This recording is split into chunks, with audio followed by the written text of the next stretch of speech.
नमस्कार दोस्तों, उम्मीद करता हूँ आप लोग अच्छे होंगे। दोस्तों, जैसा कि आप लोगों को पता है कि आपके सीटेट का एग्ज़ाम 14 और 15 दिसंबर को कंप्लीट हो गया। अब यहाँ पर बच्चों के ये सवाल थे कि इनकी ऑफ़िशियल आंसर की कब तक आएगी, ठीक है? बच्चों ने अपने आंसर कई अलग-अलग वेबसाइट से मैच कर लिए होंगे, जिसमें किसी के 2-3 नंबर कम हो रहे होंगे या किसी के 10 भी कम हो सकते हैं या किसी के ज़्यादा भी हो सकते हैं। तो क्या वो अपने आप को सेफ़ समझ सकते हैं या नहीं? तो सबसे पहले तो मैं एक बात बता दूँ कि जो आपका रिज़ल्ट आएगा, जो ऑफ़िशियल आंसर की आएगी, वो कम से कम 14 से 15 दिन के अंदर आती है।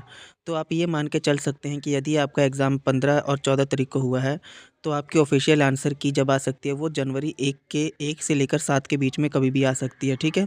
तो आप 1, 2, 3 ऐसा समझ के चलिए। और जो फाइनल आंसर आएगा फाइनल जो रिज़ल्ट आएगा आपका, वो जनवरी के लास्ट तक हो सकता है कि आपका फाइनल आंसर आ जाए या फाइनल रिज़ल्ट आ जाए, ठीक है?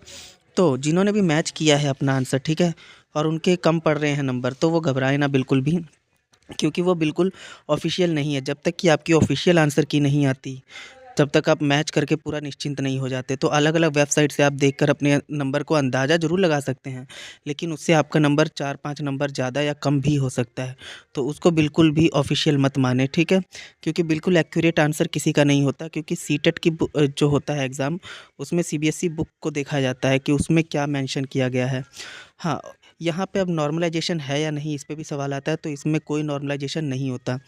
नॉर्मलाइज़ेशन तब होता है अगर अलग-अलग शिफ्टों में एग्ज़ाम होता है और किसी शिफ्ट में एग्ज़ाम बहुत ज़्यादा हार्ड आ जाता है या किसी में बहुत कम आ जाता है, तो क्या होता है, दोनों को मैच करने के लिए नॉर्मलाइज़ेशन दिया जाता है, ताकि दोनों के नंबर क्या हैं, बराबर हो जाए और साथ में सबको क्या हो जाए, बराबर का मौका मिले। हार्ड शिफ्ट और कम हार्ड शिफ्ट में दोनों का बैलेंस बनाने के लिए नॉर्मलाइज़ेशन किया जाता है, ठीक है? तो यहाँ नॉर्मलाइज़ेशन की कोई भी अपडेट नहीं है। तो आई होप आप लोगों को सारी बात समझ आई होगी मैं क्या बोलना चाहता हूँ, और आपका जो ऑफ़िशियल आंसर किया है वो 1 जनवरी से 7 जनवरी के बीच में आ सकता है, ठीक है? तो ऐसी ही अपडेट के लिए मेरे साथ जुड़े रहें। अगर कोई लेटेस्ट अपडेट आती है तो मैं आपको ज़रूर इन्फॉर्म करूँगा। तब तक के लिए धन्यवाद।